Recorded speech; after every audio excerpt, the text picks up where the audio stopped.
Troops are a total overkill. I'm sure he just wants to play. We need to scale it down before it gets hurt.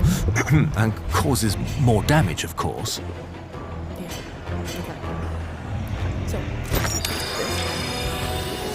They really didn't need to bring out the tanks for this. The tardigrade doesn't mean any harm. Thankfully, it looks like they're just waiting for now. It seems like the shrinkagen leak is still wreaking havoc on the other labs. That's more tidying up for us, but also more shrinkagen for the tardigrade.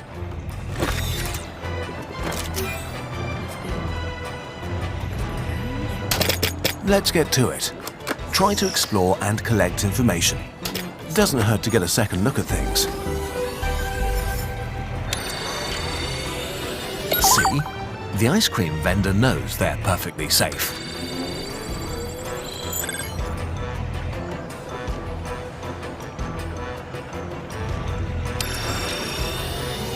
Tardigrades are aquatic creatures. They're often called water bears.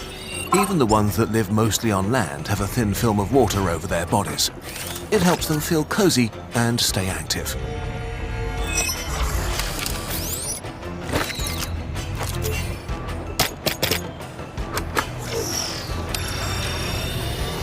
Oh, a coronavirus. Good thing you found that. Don't worry, the lab containers will keep it from spreading.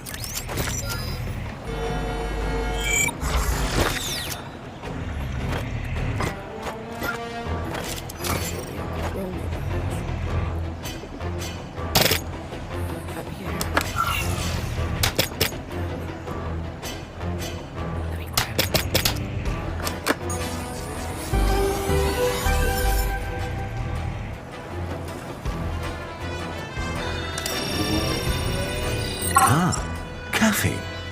Probably one of humanity's favorite molecules.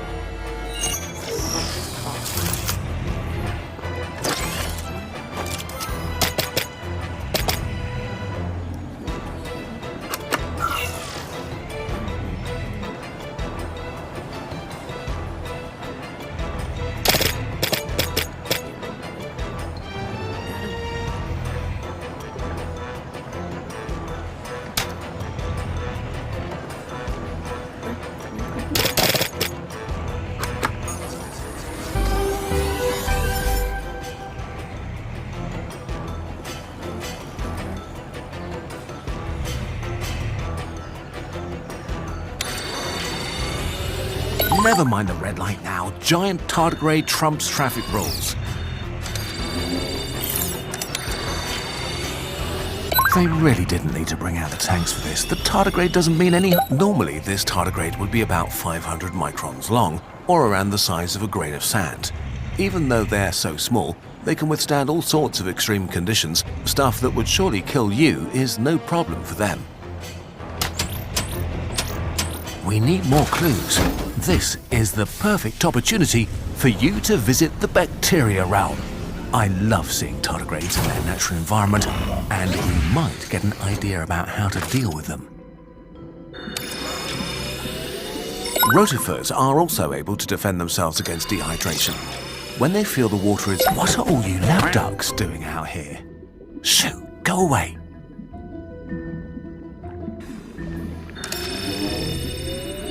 Rotifers are also able to defend themselves against dehydration. When they feel the water is getting scarce, they pull a similar trick to the tardigrades and curl themselves up as the water discharges from their bodies, decreasing their volume greatly.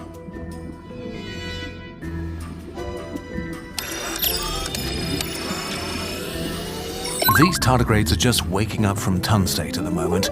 Lots of things can cause a tardigrade to go into its tun state: heat, cold, dehydration, high pressure, or lack of oxygen. These ones might have been dehydrated until that wave came along.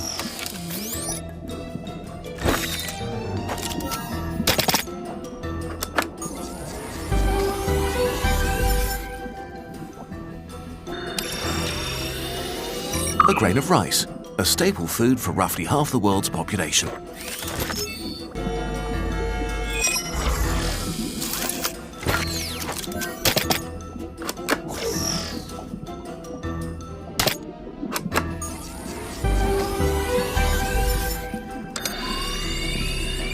Nematodes are one of the few animals which can resist dehydration to similar levels as tardigrades. They can also get rid of most of the water in their cells and come back to life just not. Green algae like this are an important source of oxygen and food for other organisms that live in water.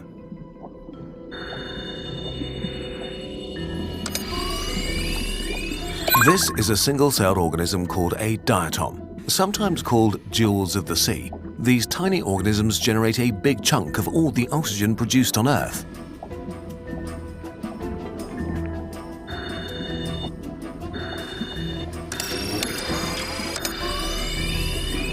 The ton state is a really special power. When they're like this, tardigrades have been known to survive 6 times the pressure at the bottom of the Marianas Trench, the deepest part of the ocean, and the vacuum of space.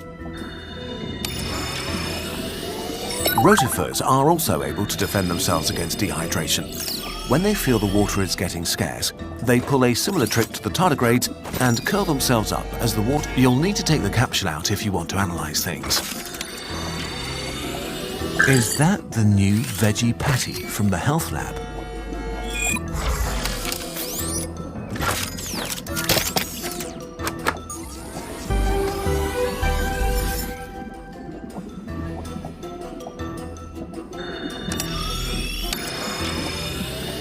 Tardigrades are like little tanks, but when they don't like the environment, they go into an inactive ton state, where they basically put being alive on hold. Getting the big one into its ton state would make it a lot easier to scale down. Moss is a great hiding place for tardigrades because it traps water, provides shelter, and it's actually the inspiration for my favorite nickname for them, moss piglets. Moss, a giant moss to snack on, will surely distract our big buddy from those barricades for a while.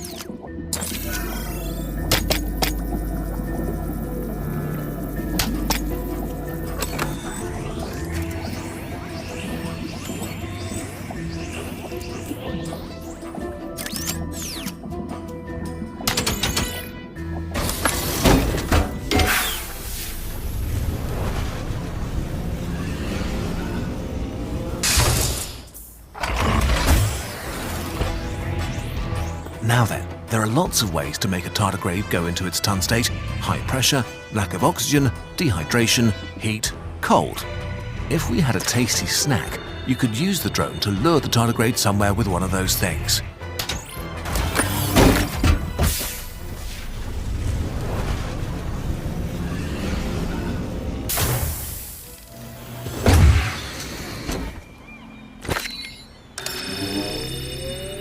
Moss is a great hiding place for tardigrades because it traps water, provides shelter, and it's actually the inspiration for my favorite nickname for them, moss piglets. Moss is also one of their favorite snacks.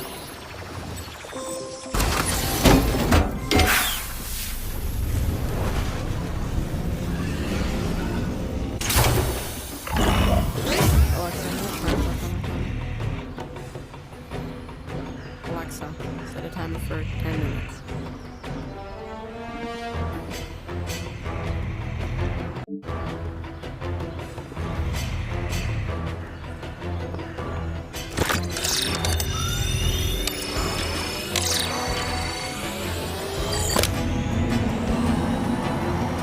The claw on the drone is perfect for moving things around. Now, where should we lead the tardigrade? Maybe someplace cold?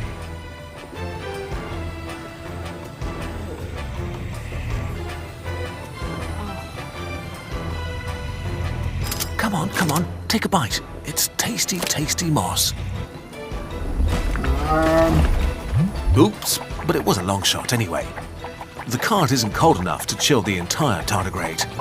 We can try drying it off instead. Anything around we can use. A huge hairdryer would be perfect. Or a bonfire.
Is a bonfire? Where would a bonfire be?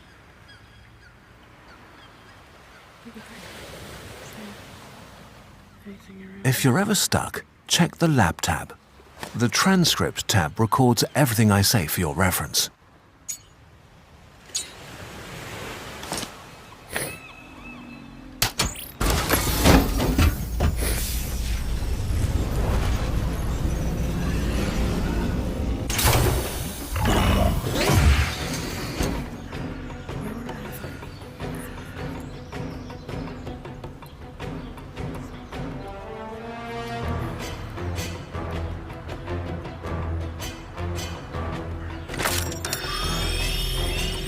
Tree?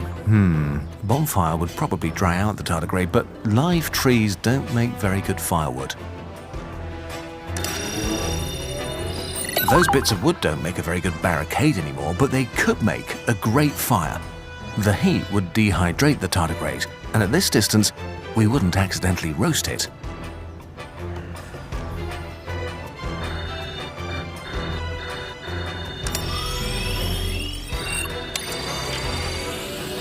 The easiest way to get the tardigrade into its tun state is probably to cool it down or find a way to dry up its watery coat.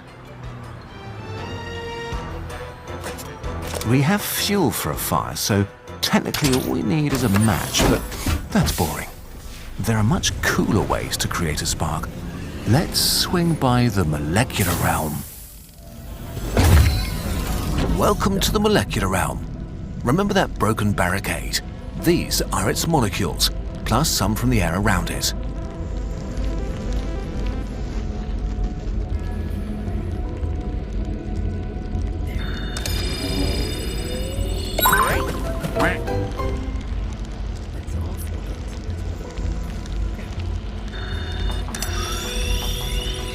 Fire needs fuel. Anything with both carbon and hydrogen atoms will burn if you get it hot enough, so these cellulose molecules in the wood should do just fine.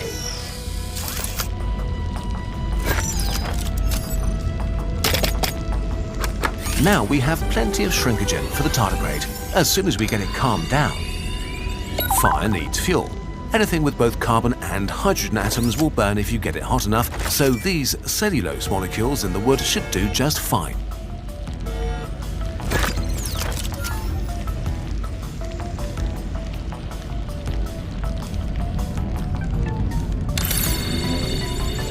Oxygen is a key ingredient of fire, but regular oxygen molecules bouncing into things don't cause fires. If they did, we'd be in a lot of trouble.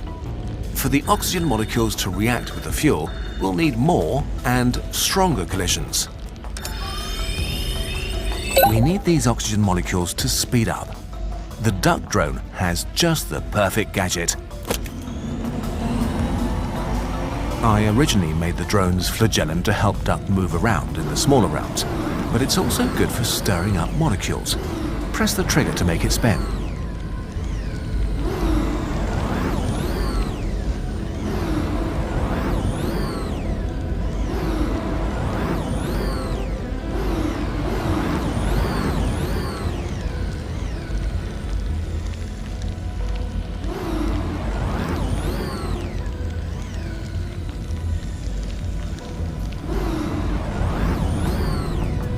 The Lab tab is a useful resource if you're ever feeling at a loss or just want to reflect on everything you've done so far.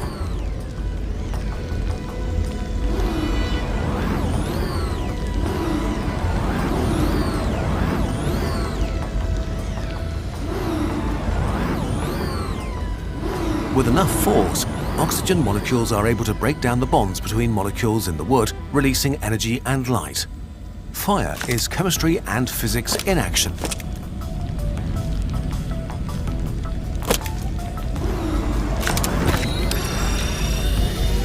Nitrogen molecules like these make up about 4/5 of Earth's atmosphere.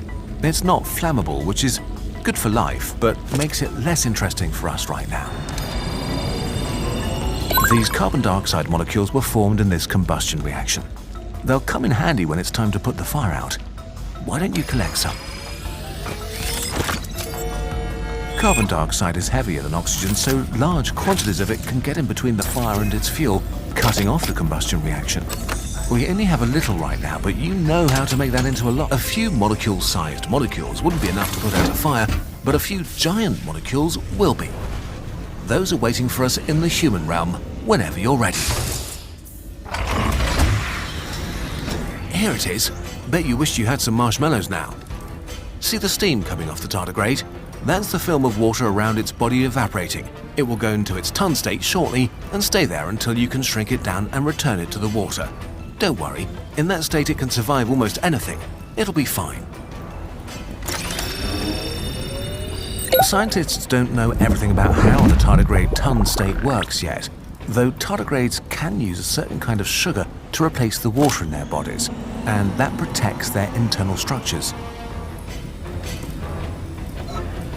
Just fly the drone over the fire and pull the trigger to release the CO2.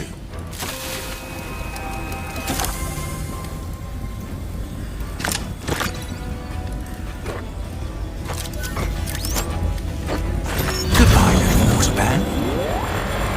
Well, that was exciting, wasn't it? Now, let's get rid of that giant rubber duck. We don't want it reminding everyone who's caused all this trouble. Head to the mountain realm when you're done here.